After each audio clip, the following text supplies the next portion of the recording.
கடந்து வரும்படி சமூகத்தினர் எங்களை தாழ்த்துகிறோம். ரட்சகர் வெளிப்படுகிறார்.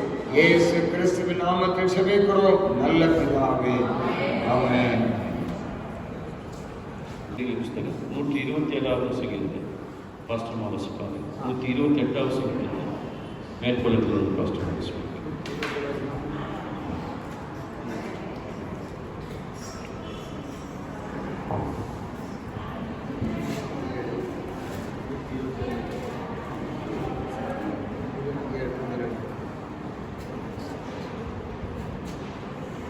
கர்த்தர் வீட்டை கட்டாராயே அதை கட்டுகிறவரின் பிரயாசம் விருதா. கர்த்தர் நகரத்தை காவாராயே காவலர்கள் விழித்திருக்கிறது விருதா. நீங்கள் அதிகாலையிலே எழுந்து நேரப்பட வேலையிலே தரித்து வருத்தத்தின் அப்பத்தை சாப்பிடுகிறதும் விருதா. அவரே தமக்கு பிரியமானவனுக்கு நித்திரை அளிக்கிறார். இதோ பிள்ளைகள் கர்த்தரால் வரும் சுதந்திரம், கர்ப்பத்தின் கனி அவரால் கிடைக்கும் பலன். வான வயதின் குமாரன் பெலவான் கையில் உள்ள அம்புகளுக்கு ஒப்பாய் இருக்கிறார்கள். அவைகளால் தன் அம்பரா துணியை நிரப்பின புருஷன் பாக்கியவான்.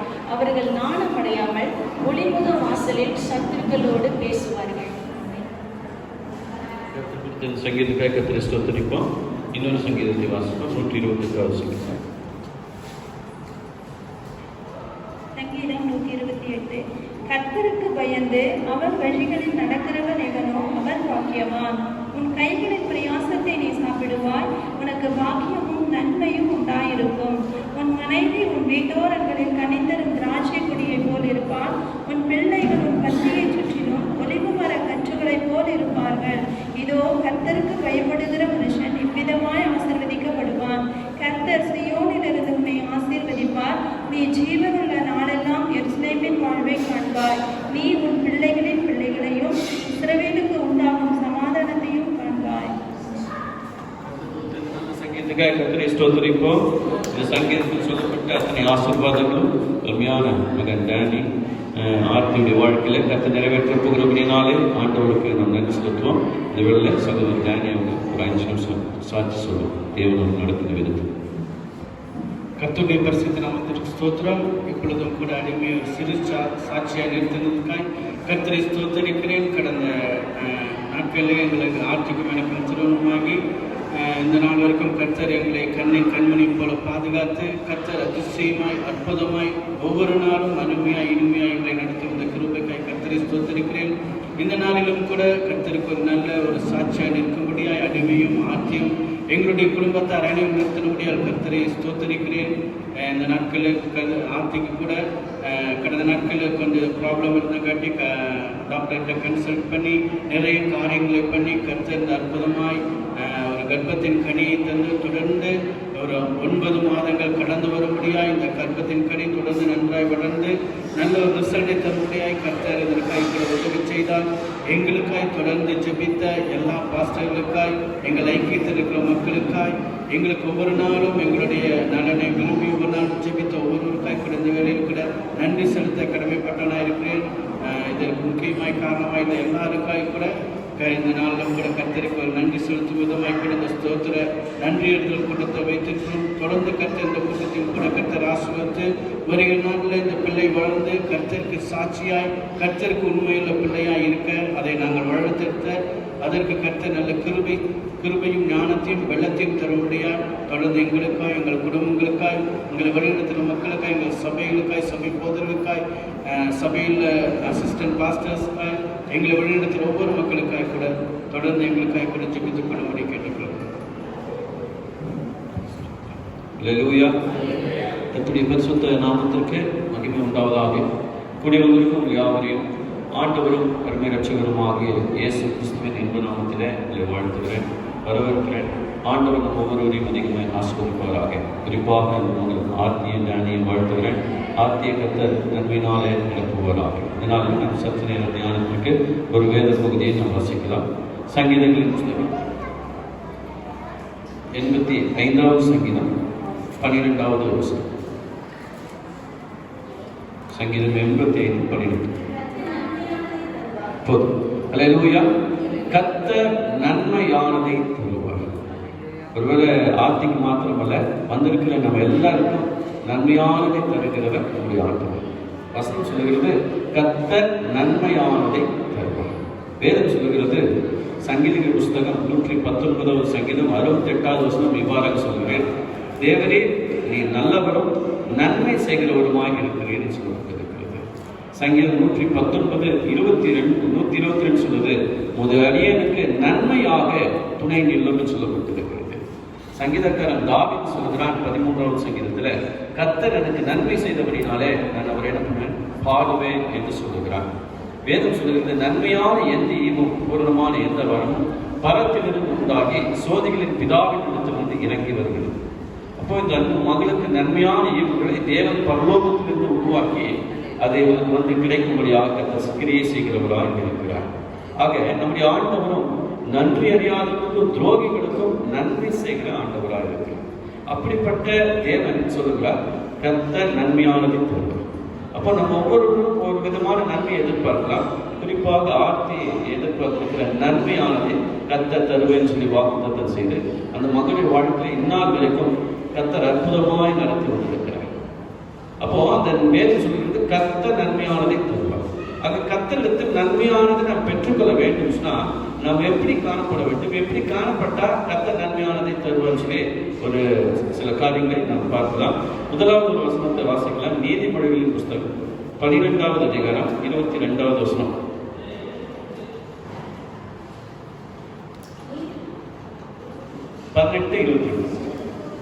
நீதிமொழிகள் 18:22.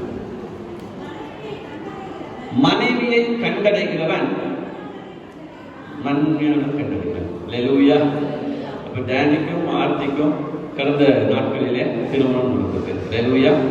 அந்த ஆர்த்தியை திருமணம் பண்ணதுக்கு அப்புறம் தான் என்ன பண்ணாருன்னா நன்மையானதை கண்டடைந்திருக்கிறார் என்று சொல்லி வேதம் சொல்கிறது. மனைவியை கண்டடைகிறவன் நன்மையானதை கண்டடைகிறான். அப்போ கர்த்தர் என்ன பண்றாருன்னா மனைவி என்கிற நன்மையை தியானிக்க ஆண்டவர் இருக்கிற முதலாவது கட்டளையிட்டிருக்கிறார். நாம் வேதத்துல பார்க்கிறோம், ஆண்டவர் எல்லாருக்கும் சிருஷ்டித்தார், எல்லாம் நல்லது என்று கண்டார். இல்லையா? ஆனா மனுஷன் தனிமையா இருப்பது நல்லது அல்லன்னு சொல்லி அன்று ஆதாமுக்கு ஏற்ற துணையாக ஏவாளை உருவாக்கி திருமணத்தை கனப்படுத்துகின்றார். அதே போல நம்முடைய ஆண்டவராக இயேசு கிறிஸ்து என்ன சொன்னார்னா முதல் அற்புதத்தை கானாவூர் கல்யாண வீட்டிலே அவர் செய்தவராக இருக்கிறார். அல்லேலூயா. அப்போ விவாகம் யாவருக்கும் கனமுள்ளதுன்னு சொல்லப்பட்டிருக்கிறது.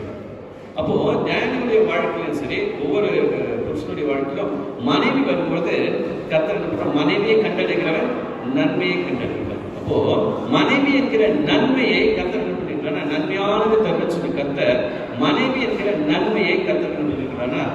டானியோட வாழ்க்கையில கட்டளையிட்டார். அல்லேலூயா. அதோடு மாத்திரமல்லாது அவரை குடும்பமாய் இணைத்த கர்த்தர் என்ன பண்ணா, தேவ பக்தியுள்ள பரிசுத்த சந்ததியை பெற்றிருக்க வேண்டும் என்று சொல்லி அவரை குடும்பமாய் கர்த்தர் என்ன பண்ணியிருக்கிறார்? இணைத்திருக்கிறார். அல்லேலூயா, அல்லேலூயா. ஆகவே கர்த்தர் நம்ம கர்ப்பத்தின் கனியை கொடுத்திருக்கிறார். ஏற்ற காலத்தில் என்ன பண்ணா, நல்ல ஒரு குழந்தை பெற்றெடுக்க கர்த்தர் கிருபை செய்வார். அல்லேலூயா. ஆகவே வேதம் சொல்றது கர்த்தர் நன்மையானதை தருவார். அப்ப நாம் விரும்புகிற நன்மையை தந்து நம்மை பரவசப்படுத்துகிற, நம்மை ஆசீர்வதிக்கிற ஆண்டவராக நம்முடைய ஆண்டவர் இயேசு இருக்கிறார். அல்லேலூயா. ஒருவேளை இன்னைக்கு ஆர்த்திக்கு ஒரு குழந்தைக்காக நம்ம என்ன பண்றோம்னு சொன்னா, அந்த ஏற்ற குழந்தை தர வேண்டும் என்கிற நன்மையை தருவான்னு சொல்லணும். அதுபோல இங்க வந்திருக்கிற ஒவ்வொருவரும் பல விதமான நன்மைகளை நீங்கள் எதிர்பார்க்கலாம். அந்த நீங்கள் எதிர்பார்க்கிற நன்மையை தர நம்முடைய ஆண்டவர் இயேசு வல்லமுள்ளவராக இருக்கிறார். அதனால அந்த வேதம் சொல்லி நான் கர்த்தர் நன்மையானதை தருவேன். இப்போ மனைவியை கண்டடைகிறவன் என்ன பண்றதுன்னா, நன்மையானதை கண்டறியும். அந்த நன்மை என்கிற மனைவியை கண்டடைந்த அந்த மனிதனுடைய வாழ்க்கையில அந்த மனைவி எப்படிப்பட்டவர்களாக இருப்பான்னு சொல்லி நீதிமொழிகளின் புஸ்தகத்துல 31வது அதிகாரத்தில் அந்த 10வது வசனம் 12 வசனத்தை வாசிங்க பாருங்க. குணசாலியான ஸ்திரீயை கண்டுபிடிப்பவன் யார்? அவள் விலை முத்துக்களை பார்க்கிலும் உயர்ந்தது. அவருடைய புருஷனுடைய இறுதியம் நம்பும் குறையாது. அவர் உயிரோடு இருக்கிற நாளெல்லாம் தீமை அல்ல நன்மையை செய்கிறார். அல்லேலூயா. அப்போ குணசாலியான ஸ்திரீயை கண்டுபிடிப்பவன் யார்? அவருடைய விலை முத்துக்களை பார்க்கலாம் உயர்ந்தது. அவன் உயிரோடு இருக்கும் நாளெல்லாம் தன் புருஷனுக்கு என்ன பண்றான்? நன்மையே செய்கிறான். அப்படி செய்கிற மனைவியை கண்டடைகிறவன் என்ன பண்றா? நன்மையானதை கண்டடைகிறான்னு சொல்லுவாங்க. அல்லேலூயா. அருமையான டேனி ஆத்தியுடைய வாழ்க்கையில கர்த்தரினால் எல்லா சூழ்நிலை என்ன பண்ணா, அந்த ஆத்தி நிமித்தமாக நன்மையை கண்டடைபடியாக டேனிக்கு கர்த்தர் கிருபை பாராட்டி இருக்கிறார். அல்லேலூயா. அப்படிதான் நம்முடைய ஒவ்வொருடைய வாழ்க்கையில என்ன பண்றோம்னு சொன்னா, கர்த்தருடைய பிள்ளைகளுடைய வாழ்க்கையில, கர்த்தருடைய ஊழியர்களுடைய வாழ்க்கையில மனைவியை கண்டடைகிறதுன்னு சொன்னா நம்முடைய வாழ்க்கையில நன்மையை கண்டடைகிறோம். அல்லேலூயா. அந்த மனைவி என்கிற நன்மையை கர்த்தர் என்ன பண்றாருன்னா முதலாவது தருகிறவராக இருக்கிறார். அல்லேலூயா. உலகத்துல நாம் பார்க்கும்போது நிறைய இடத்துல நிறைய குடும்பங்கள்ல பிரச்சனைகள், போராட்டங்கள் இருக்கிறதை நாம் பார்க்கிறோம். அல்லேலூயா. பாருங்க, வேதத்தில் ஒரு வசனத்தை வேணும் வாசிங்க. நீதிமொழிகளின் புஸ்தகம் 21வது அதிகாரம், கொஞ்சம் அமைதியாக கவனிங்க. நீதிமொழிகள் 21:9. சண்டைக்காரியோடு ஒரு பெரிய வீட்டில் குடியிருப்பதை பார்க்கிலும் வீட்டின் மேல் நலம். அல்லேலூயா. இப்போ சண்டைக்காரி கூட ஒரு பெரிய வீட்டில் குடியிருக்கிற, பங்களால குடியிருக்கிறது பார்க்கலாம், வீட்டில் ஒரு லேப்ட் மூலையில தங்கியிருப்பது நலம் என்று சொல்லி வேதம் சொல்கிறது. அல்லேலூயா. ஏன்னு சொன்னா, இது சாலமோனுடைய வாழ்க்கையில அவன் வந்து ஞானத்தில் சிறந்தவனாக இருந்தான். அல்லேலூயா, அல்லேலூயா. அவனுடைய வாழ்க்கையில அவனுடைய ஞானத்தை கேட்க, அவனிடத்தில் ஆலோசனை கேட்க நிறைய ஜனங்கள் பண்றாங்க, அவனை தேடி வருகிறாங்க. வரும்போது ஒரு நாள் ராஜா என்ன அரண்மனையில இல்லை. அல்லேலூயா. அரண்மனையில் இல்லைன்னா அவன் முற்றிலுமாக என்ன பண்றாங்க, தேடுகிறாங்க. கடைசியில் பார்த்தா அவன் என்ன பண்றான், அரண்மனை லேப்ல இருக்கிறான். ஏன் ராஜாவே நீ இங்க இருக்கீங்க அப்படின்னு சொல்லி கேட்டா, சண்டைக்காரியோடு பெரிய பங்களால் இருக்கிறது பார்க்கலாம், வீட்டின் மூலையில இருப்பது நல்லா. அடுத்த நாங்கள் அப்போ நம்ம வீட்டில் பிரச்சனை தெரிஞ்சிருச்சு. கொஞ்ச நாள் கழிச்சு மறுபடியும் என்ன பண்ணாங்கன்னா, ஜனங்க இதே போல ஆலோசனை கேட்பிருக்கு. ஏன்னா சாலமோனுக்குள்ள ஞானம் இல்லை இல்லையா, அவன்கிட்ட ஆலோசனை கேட்பிருக்காங்க. மறுபடியும் வரும்போது என்ன நடக்குதுன்னு சொன்னா, அதே அதிகாரத்தில் 19வது வசனத்தை வசிங்க. சண்டைக்காரியும் கோபக்காரியுமான ஸ்திரீயுடன் குடியிருப்பதை பார்க்கலாம் நலம். அப்ப 2வது முறை வர ஜனங்களுக்கு என்ன, சரி ராஜா அரண்மனையில் இல்லைன்னா லேப்ல இருப்பாரு, அங்க போய் இருந்துக்கலாம் பார்த்துக்கலாம் சொல்லி தேர்வு லேப்லயும் காணும். எங்கன்னு பார்த்தா சொல்றா, சண்டைக்காரி கோபக்காரியோட வாழ்றதை பார்த்துல நினைக்கணும், வனாந்திரத்துல போய் இருக்கிறது. இன்னைக்கு இப்படிதான் உலகத்துல நிறைய குடும்பங்கள் இருக்கு. ஆனா தேவக்குள்ள கத்துடைய பிள்ளைகள் குடும்பங்கள்ல அப்படிப்பட்ட சூழ்நிலைகள் இல்லை. அல்லேலூயா. மனைவியை கண்டடைகிறவன் நன்மையானதை கண்டடைகிறான். அல்லேலூயா, அல்லேலூயா. அந்த நன்மை என்கிற மனைவியை கத்தர் பண்ணிருக்கிறான்னா தந்திருக்கிறான். அந்த மனைவி இடத்துல புருஷன் என்ன பண்ண வேண்டும்னா அன்பு கூடுகிறவர்களா இருக்க வேண்டும். இப்போ தியானி என்ன பண்ணணும், ஆத்மீகத்துல எப்போதும் அன்பு கூடுகிறவர்களா இருக்க வேண்டும். ஏன்னு சொன்னா கர்த்தர் வந்து சபையில் அன்பு கொடுக்கிறது என்ன பண்ணுறோம், புருஷன் மனைவி அன்பு கூற வேண்டும் சொல்லப்பட்டிருக்கிறது.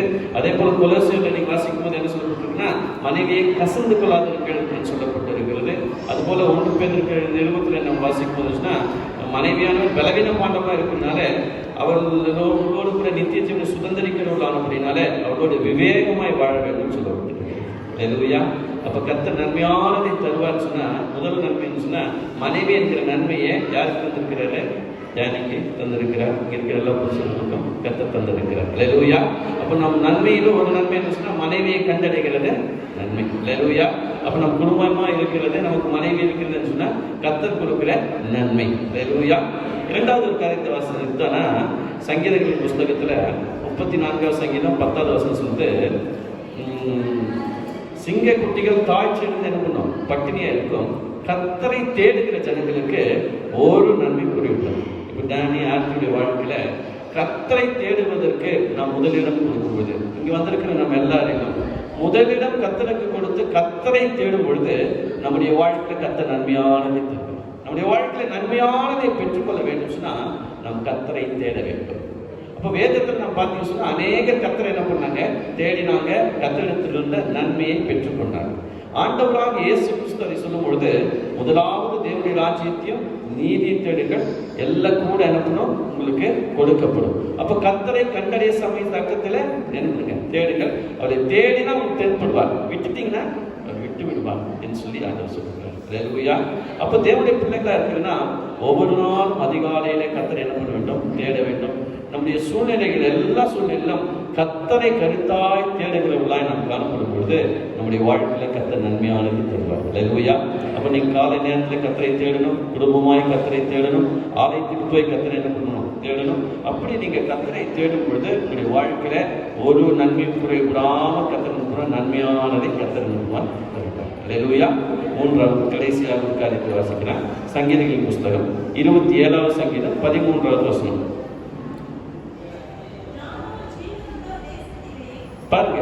இந்த இடத்துல தாவீது சொல்றான், நானும் ஜீவனுள்ளோர் தேசத்துல, உயிரோடு இருக்கிற இந்த உலகத்துல கர்த்தரிடத்தில் நன்மையை காண்பேன் என்று விசுவாசியாக இருந்தால் கேட்டு போயிருக்கேன். அல்லேலூயா. அப்போ மூன்றாவது என்ன? தேவனை முழுமையாக விசுவாசிக்கிறவர்களா இருக்க வேண்டும். முதலாவது கர்த்தர் என்ன பண்றாருன்னா, மனைவி இருக்கிற நன்மை தந்திருக்கிறார். இரண்டாவது கர்த்தரை என்ன பண்ணணும்? முழுமையாக தேட வேண்டும். மூன்றாவது விசுவாசிப்பவர்களுக்கு கர்த்தர் நன்மையானதை தரும். இப்ப தாவீது சொல்றான், நானோ ஜீவனுள்ள தேசத்தில் கர்த்தருடைய நன்மையை காண்பேன் என்று விசுவாசியாக இருந்தால் நான் கெட்டு போயிருக்கேன். அப்ப இந்த பூமியில வாழ்கிற நாட்டில் நமக்கு நன்மையானதை ஆண்டவர் நிச்சயம் தருவார். அல்லேலூயா. எவ்வளவு தாமதமானாலும் நன்மையானதை தருவார். அதை நாம் விசுவாசிக்க வேண்டும். அல்லேலூயா. ஏன்னு சொன்னா, விசுவாசிகளின் தகப்பன் ஆபிரகாம். அல்லேலூயா. ஆபிரகாமுடைய வாழ்க்கையில கர்த்தர் செய்த காரியம் சொன்னா, அவருக்கு 100 வயது ஆயிடுச்சு, சாராளுக்கு 90 வயது ஆயிடுச்சு. ஆனா அந்த வயதான சூழ்நிலை கர்த்தர் அற்புதத்தை செய்து அவருக்கு ஒரு பிள்ளை செல்வத்தை கொடுத்தார். அல்லேலூயா. அந்த சம்பவத்தை வேணும் வாசிங்க. ரோமருக்கு எழுதின நிருபம் 4வது அதிகாரம் 17வது வசனத்தில் வாசிங்க.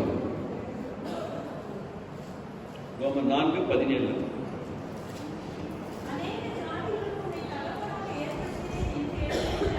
அநேக ஜாதிகளுக்கு உன்னை தகப்பனாக ஏற்படுத்தினேன் என்று எழுதியிருக்கிறபடி, நல்ல பாருங்க, அவன் தான் விசுவாசித்தவருமாய் மரித்தோரை உயிர்ப்பித்து இல்லாதவரை இருக்கிறவர்கள் அழைக்கிறவருமாய் இருக்கிற தேவனுக்கு முன்பாக நாம் எல்லாருக்கும் தகப்பனானான். நல்ல கவனிங்க, உன் சந்ததி இவ்வளவா இருக்கும் என்று சொல்லப்பட்டபடியே தான் அநேக ஜாதிகளுக்கு தகப்பனாவதை நம்புகிறதற்கு ஏதுவில்லாது இருந்தோம். அதை நம்பிக்கையோடு விசுவாசித்தான். விசுவாசத்தில் பலவீனமாய் இருக்கவில்லை.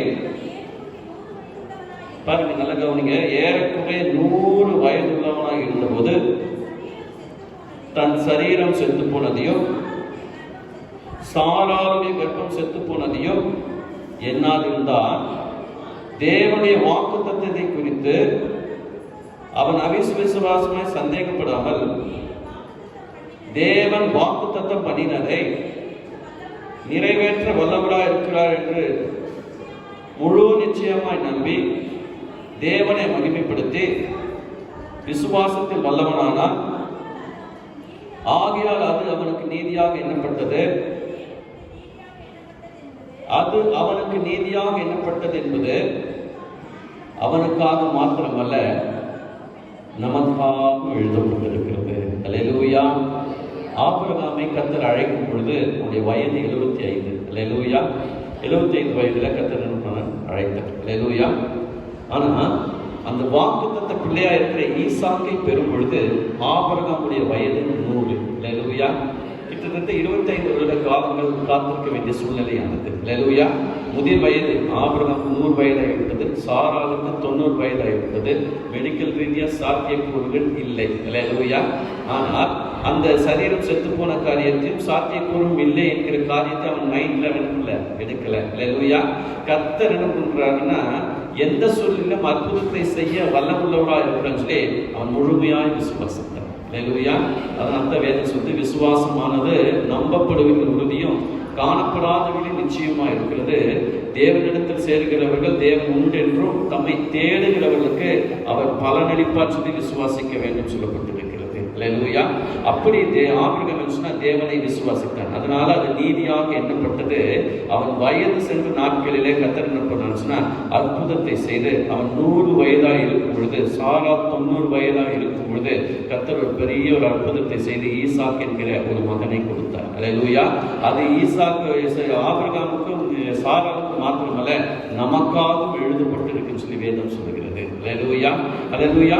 ஆக ஜீவனுள்ளோர் தேசத்தில் கர்த்தருடைய இடத்திலிருந்து நன்மையை பெறுவேன் என்று விசுவாசியாக இருந்தால் நான் கெட்டு போயிருப்பேன் சொல்லி தாவீது சொல்கிறார். அல்லேலூயா. ஆக நம்முடைய வாழ்க்கையில் எல்லா சூழ்நிலையிலும் என்ன ஆண்டவரை முழுமையாக விசுவாசிக்க வேண்டும். அந்த விசுவாசிக்கிறவர்களுக்கு கர்த்தர் நன்மையானதை தருவார். அல்லேலூயா. ஆகவே தான் வேதம் சொல்லுது, கர்த்தர் நன்மையானதை தருவார். இங்க வந்திருக்கிற ஒருவேளை நீங்க வந்திருக்கிற உங்களுடைய வாழ்க்கையிலும் நீங்கள் சில நன்மைகளை எதிர்பார்க்கலாம். அல்லேலூயா. நீங்கள் எதிர்பார்க்கிற நன்மை எதுவா இருந்தாலும் அதை தர நம்முடைய ஆண்டவர் இயேசு வல்லமுள்ளவராய் இருக்கிறார். அல்லேலூயா. ஏன்னா அவர் இந்த பூமியில மனிதனாய் வாழ்ந்த நாட்களில் என்ன பண்ணா நன்மை செய்கிறவர்களாகவே சுற்றி திரிந்தார். அல்லேலூயா. இன்றும் அவர் நன்றி அறியாதவர்களுக்கும் துரோகிகளுக்கும் நன்மை செய்கிறார். அல்லேலூயா. ஆக அவரை சொந்த ரட்சகராக ஏற்றுக்கொண்டு அவருடைய பிள்ளைகளாய் வாழ்கிற நம்முடைய வாழ்க்கையில அவர் நன்மையானதை தருவது அதிக நிச்சயம். அல்லேலூயா. அப்ப அன்பு மகன் டேனி ஆர்த்தியுடைய வாழ்க்கையில கர்த்தர் என்ன பண்ணார் சொன்னா, டேனியுடைய வாழ்க்கையில மனைவி என்கிற நன்மையை தந்தார். அல்லேலூயா. இரண்டாவது சிங்க குட்டிகள் தாழ்ச்சி பட்டினியா இருக்கும். கர்த்தரை தேடுகிற ஜனங்களுக்கு ஒரு நன்மை குறைவிடாது சொல்லும்போல அவரை தேடும் பொழுது நம்முடைய வாழ்க்கையில் ஒரு நன்மை குறைவிடாது. அல்லேலூயா. அவரை விசுவாசிக்கும் போது ஒரு நன்மை குறைவிடாது. அல்லேலூயா. இப்படிப்பட்ட நிலையில் உறுதியாக நாம் இருக்கும் பொழுது கர்த்தர் நம்முடைய வாழ்க்கையில் நன்மையானதை தருவார். குறிப்பாக ஆர்த்திக்கு ஏற்றவர்களை நல்ல ஒரு குழந்தை செல்வத்தை கட்டளிட்டு அவருடைய இறுதிய மனசை கொண்டு பூரிக்கத்தக்கதாக கர்த்தர் மகிமையான காரியங்களை தொடர்ந்து செய்வாராக. இந்த வேளையில அந்த ஆர்த்தி தனி முன்னாடி வாங்க. பாஸ்டர் உங்களுக்காக ஜெபம். எல்லா சபையார் எல்லாம் இந்த அன்பு பிள்ளைகளுக்கு நேராக கண்களை நீட்டி கர்த்தரை மட்டும் இவர்களை நடத்தி வந்திருக்கிறார். இவர்களை கர்த்தர் ஆசீர்வதித்திருக்கிறார். தேர்தலின் கனியை கொடுத்திருக்கிறார். ஏற்றுகளை நல்ல ஒரு குழந்தை செல்வத்தை பெற்றெடுக்கும்படியாக தொடர்ந்து சங்கீதம் 128 சொல்லப்பட்ட அத்தனை ஆசைப்படி ஒரு வாழ்க்கை நிறைவாக தங்கியிருக்க தேவன் கிருபை செய்யும்படியாக நம்ம எல்லாரும் நேராக கண்களை நீட்டி கர்த்தரை நாம் ஸ்தோத்திரிப்போம். ஸ்தோத்திரம் ஸ்தோத்திரம் ஸ்தோத்திரம் ஸ்தோத்திரம் ஸ்தோத்திரம் ஸ்தோத்திரம் ஸ்தோத்திரம். பாஸ்டர் ஜெபம். அவன் எல்லாரும் செபிக்க போகிறோம். எல்லாரும் எழுதி நிற்கலாம். எல்லாம் எழுதி நின்று அருமையான உங்களை ஆசீர்வதிக்கும் போது நீங்க ஆசீர்வதிக்கிற அந்த வார்த்தைகளை ஆண்டவர் கேட்டு உங்க பிள்ளைகளுடைய வாழ்க்கையில் நன்மை செய்கிறார். ஆகவே வலதுகரத்தை உயர்த்தி அருமையான குடும்பங்களுக்காக விசேஷமாய் சகோதரி டேனியல் அவர்களுக்காக, சகோதரி ஆரோக்கிய அவர்களுக்காக, பரலோகத்தின் தேவனாய் இருக்கிற கர்த்தர் குறித்த நாளில் குறித்த நேரத்தில் நல்ல ஒரு பிள்ளையை கொடுக்க போகிறார். அந்த பிள்ளையை கர்த்தராக தேவன் அவளுக்கு ஆசீர்வாதம் மாற்றி தர போகிறார். ஆகவே இன்னைக்கு எல்லாரும் சேர்ந்து அவளை வாழ்த்துகிறதான் அந்த வாழ்த்துதல் அன்றைக்கு மரியாள் வாழ்த்தின பொழுது அன்றைக்கு தேவனுடைய வார்த்தை சொல்லப்பட்டிருக்கிற வண்ணமாய் எலிசபெத்துடைய வயிற்றில் பிள்ளையானது துள்ளிற்று கழிப்பாய் இருந்தது என்று சொல்லப்பட்டிருக்கிற வண்ணமாய் பிள்ளை தனக்கு தேவன் தருகிற காலம் வரைக்கும் பெற்றோர்கள் அருமையாய் ஈசாக்குடைய எலிசபெத்துடைய வாழ்க்கையிலேயும் மரியாள் வாழ்க்கையிலேயும் குடும்பமாய் தேவனுக்கு நன்றி சொன்னார்கள். கர்த்தரை துதித்தார்கள். கர்த்தரை மகிமைப்படுத்தினார்கள். கர்த்தருடைய வார்த்தையை வாசித்தார்கள். ஆலய பிரகாரங்களில் தங்கியிருந்தார்கள். கர்த்தர் சொன்னபடியே நடக்குவதற்காக காத்திருந்தார்கள். ஆண்டவர் சொன்ன வண்ணமாகவே யோவானை தந்தார், சொன்ன வண்ணமாகவே இயேசுவை தந்தார். அவர்களை கர்த்தர் மகிமையாக உயர்த்தினார். அவர்கள் மகிழ்ச்சியாக இருக்க, பெருகி இருக்க, பெரியவர்களாக இருக்க, தீர்க்க தரிசனமாய் சொல்லப்பட்ட அத்தனை வார்த்தைகளையும் தேவன் கணவனினதை போல நாமும் பேசியிருக்கிற, சொல்ல இருக்கிற அருமையான பார்த்து சொன்னதை போல நன்மைகளை பெறத்தக்கதான விதத்தில் ஆண்டவரே நினைப்பீராக, இவளை கர்த்தர் ஆசீர்வதிப்பீராக. ஆண்டவரை யோவான் 16:21 பிரசவ காலம் நெருங்கி வரும் பொழுது ஸ்திரியானவள் மிகுந்த வேதனைப்படுகிறாள், துக்கப்படுகிறாள். ஆனால் ஒரு மனுஷன் பூமியில பிறந்தான் என்கிற செய்தியை கேட்ட உடனே அந்த துக்கம் மாறி அவள் ஆறுதல் அடைகிறாள், சந்தோஷப்படுகிறாள். இந்த நாட்கள் பலவீனமாக இருக்கலாம், சோர்வுகள் வரலாம், மருத்துவ ரீதியான காரியங்கள் வரலாம். ஆனால் ஆண்டவராகிய தேவனுடைய வார்த்தையின்படியே அற்புதமான ஒரு குழந்தையை பெற்றெடுக்கும் பொழுது மகிழ்ச்சி கத்த சகோதரிக்கு தருவீராக, மன நிறைவை கத்த தருவீராக, வேதனைகளை நீக்குவீராக. 66, 7, 8, 9, 10 வசனங்களை வாசிக்கும் பொழுது பெற பண்ணுகிறவர் நீங்க தான், பிரசவித்த ஆண்டவர் நடத்துகிறவர் நீங்க தான், பிரசவிக்க பண்ணுகிறவராக இருக்கிற நீர்தாமே. பிரசவத்தை நான் தடுப்பது இல்லை என்று எழுதியிருக்கிறேன். பெற பண்ணுகிறவராக நான் அதற்குண்டான வேலை தந்து தேவனுடைய வார்த்தையின்படியே மருத்துவச்சிகள் வருவதற்கு முன்பதாகவே தேவ ஜனம் பிள்ளைகளை பெற்றெடுத்தார்கள் என்று ஏசாயா சொல்லுகிற வண்ணமாய் இஸ்ரவேல் ஜனத்தின் வளர்ச்சியை ஞாபகப்படுத்துகிறதான அந்த வார்த்தையின்படி இவர்களுக்கும் தேவன் அற்புதம் செய்வீராக.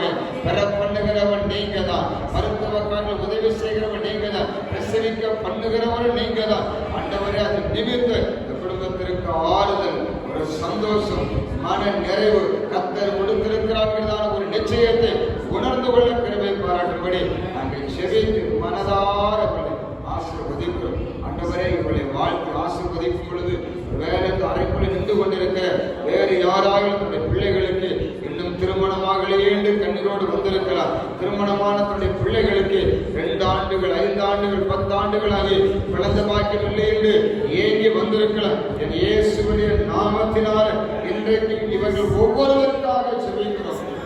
யாரெல்லாம் இந்த அறைக்குள்ளே கண்ணீரோடு உள்ளத்தின் ஆழத்தில் தன் மகளை நினைத்து பார்க்கிறார்களோ, தன்னுடைய மருமகளை நினைத்து பார்க்கிறார்களோ, அவளுக்கெல்லாம் பிள்ளை பாக்கியம் இல்லையே, திருமணம் நடக்கல, யார் வந்திருந்தாலும் ஆண்டவருடைய சமூகத்தில் இன்றைக்கு ஊழியர்களாக நாங்கள் இணைந்து செபிக்கும் பொழுது கர்த்தர் அற்புதம் செய்கிறாங்க.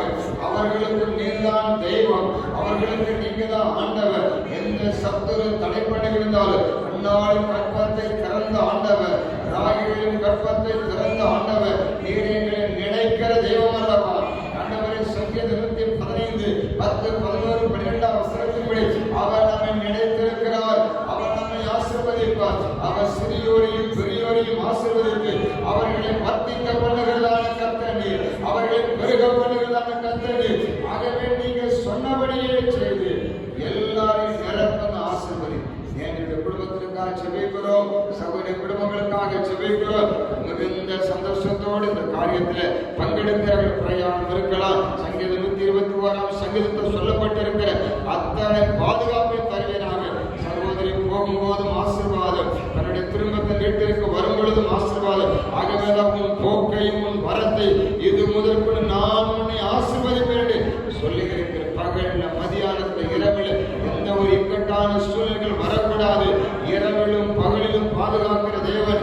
நீங்க மருத்துவத்துக்கு சரியான நேரத்தில் மருத்துவர் இருக்கும் பொழுது, மருத்துவத்தில் இருக்கும் பொழுது, ஆட்கள் இருக்கும் பொழுது, சாதகமான சூழ்நிலை கர்த்தரே ஏற்படுத்தி தந்த பிள்ளைகளுக்கு செய்கிற பெரிய ஆசீர்வாதம் நிரப்பி செய்யப்படுறதுக்காக நன்றி. தொடர்ந்து அவர்கள் வாழ்ந்து சுகித்திருப்பார்களாக, நன்மைகளை காண்பார்களாக.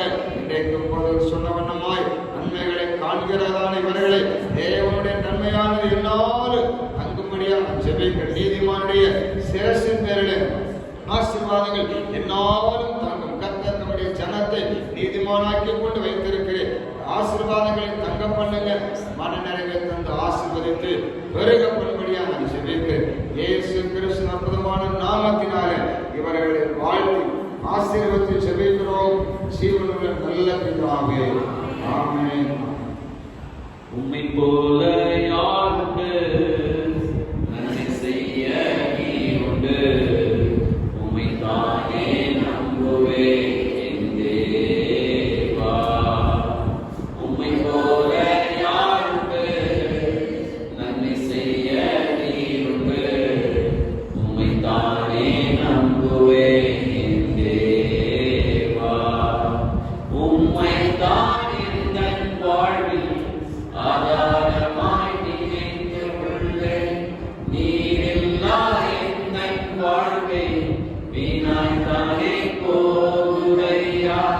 உம்மை தான் வாழ்வில் ஆதாரமாய் நினைத்து உள்ளேன். நீர் இல்லா என் வாழ்க்கை வீணாய்த்தானே போகுதையா. எல் ஷடாய் ஆராதிப்பேன், எலோஹீம் ஆராதிப்பேன், அதோனாய் ஆராதிப்பேன், யெஷுவா ஆராதிப்பேன், எல் ஷடாய் ஆராதிப்பேன், எலோஹீம் ஆராதிப்பேன், அதோனாய் ஆராதிப்பேன், யெஷுவா ஆராதிப்பேன். மிகுந்த கிருபை நிறைந்த அன்பின் பரலோக பிதாவே, இந்த ஆசீர்வாதமான நல்ல மனமகிழ்ச்சினாய் இந்த பகலுடைய ஸ்தோத்திரம். இங்கொட்டும் ஆண்டவரே, இந்த ஆராதனை போகும் முதல் முடிவுகிறது எல்லா காரியங்களும் ஊடகங்களை நடத்தினீங்க. உங்க ஸ்தோத்திரம். குறிப்பாக மத்தியில் வந்த அந்த ஸ்தோத்திரம் அருமையான பாஸ்டையாக்காக ஸ்தோத்திரம். அன்பு மகன் ஞானிக்காக ஆர்த்திக ஸ்தோத்திரம், ஞானிகள் தாயார் பிள்ளைகளுக்காக ஸ்தோத்திரம். அதே போல ஆர்த்திகை தகவல் தாயார் பிள்ளைகளுக்காக ஸ்தோத்திரம். இதெல்லாம் நடத்தி மகிழ்ச்சியும் தேவ சமாதானம் தொடர்ந்து பிள்ளைகளை ஆசீர்வதிக்கட்டும். கர்த்தர் நன்மையானதை தருவார் வார்த்தை வருகிறார்கள். கர்த்தர் ஒரு வாழ்க்கை நன்மையானதை கொடுத்து இவரை கர்த்தர் தொடர்ந்து ஆசீர்வதித்து நடத்தப்போது தொடர்ந்து தேவ கிருபை சமாதானம் ஆளுகை செய்யட்டும். இவரை கல்வாரி இடத்தில் வல்லமைக்கும் பூர்ணமான ஆளுகைக்கும் ஒப்புக் கொடுத்து ஜெபிக்கிறோம். பரிசுத்தாவியாக தொடர்ந்து இங்கு ஆளுகை செய்கிறாங்க. இயேசு ரட்சகரின் நாமத்தில் ஜெபிக்கிறோம். ஜெபங்கள் நல்ல பிதாவே, என் ஆத்மாவே கர்த்தரை ஸ்தோத்திரி, முழுவதுமே பரிசுத்த நாமத்தை ஸ்தோத்திரி. என் ஆத்மாவே கர்த்தரை ஸ்தோத்திரி, கர்த்தரின் சகல உபகாரங்களையும் மறவாதே. நம்முடைய கர்த்தராகிய இயேசு கிறிஸ்துவின் கிருபையும் பிதாவாகிய தேவனுடைய பரிசுத்த ஆவியானுடைய ஐக்கியமும் ஆறுதலும் சமாதானமும் நம் அனைவரோடும் கூட விசேஷமாய் இந்த நாளில் இந்த அற்புதமான நிகழ்ச்சியில் பங்கெடுக்கிற டேனியலோடும் ஆர்த்தியோடும் கர்த்தருடைய வருகை பரியந்தம் எல்லாரும் தங்கியிருப்பதாக. ஆமென். சத்தமா சொன்னாங்க அல்லேலூயா, அல்லேலூயா, அல்லேலூயா. உண்டாவதாக. நன்றி.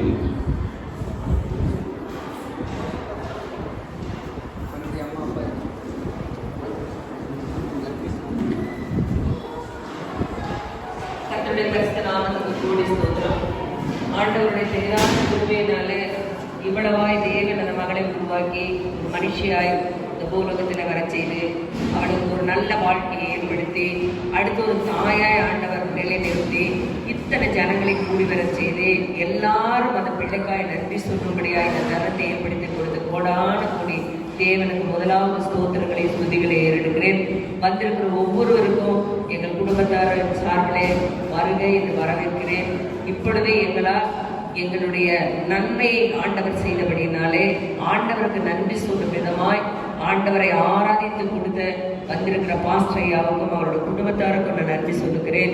என் சபை மக்களுக்காய் ஜெபித்த பிள்ளைகளுக்காய் எங்களை ஜெபத்திலே தாங்கின எங்களுடைய எல்லாருக்காக பேர் பேராய் நன்றி சொல்லுகிறேன். முதலாவது தேவனை நாங்கள் ஆராதிக்க எங்களுக்கு கொடுத்த இந்த நன்மையான ஈவுக்காய் இன்னொரு விஷயம் கூட என் பரலோகத்தின் தேவனுக்கு கோடான கோடி ஸ்தோத்திரம். வருகிற நாட்களிலே தேவன் பிள்ளைக்கு ஒரு நல்ல பிரசவத்தையும் அந்த பிள்ளை ஒரு அதிசயமாய் நின்று தேவனுடைய ராஜ்யத்துக்கு தூணாய் ஒளிவு மர கன்றாய் தேவனுடைய வருகை வரையிலும் இந்த குடும்பத்திற்கு ஒரு கிரீடமாய் இருக்கும்படியாய் நீங்கள் யாவரும் ஜெபித்துக் கொள்ளும்படியாய் தாழ்மையாய் கேட்கிறேன். வந்திருக்கிற ஒவ்வொருவருக்கும் நாங்கள் விருந்துகளை ஏற்பாடு செய்திருக்கிறோம். இருந்து சாப்பிட்டு இந்த பிள்ளைகளை ஆசீர்வதித்து செல்லும்படியாய் உங்களை மனமாற தேவனுடைய நாமத்தில் கேட்கிறேன். நன்றி.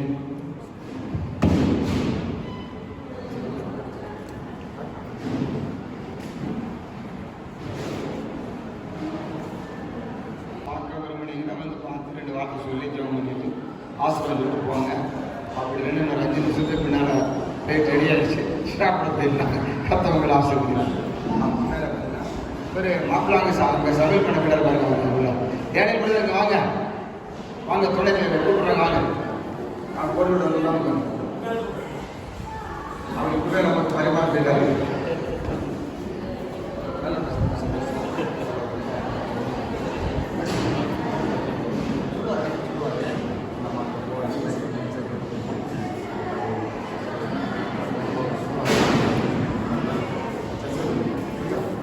ரெஃபரன்ஸ்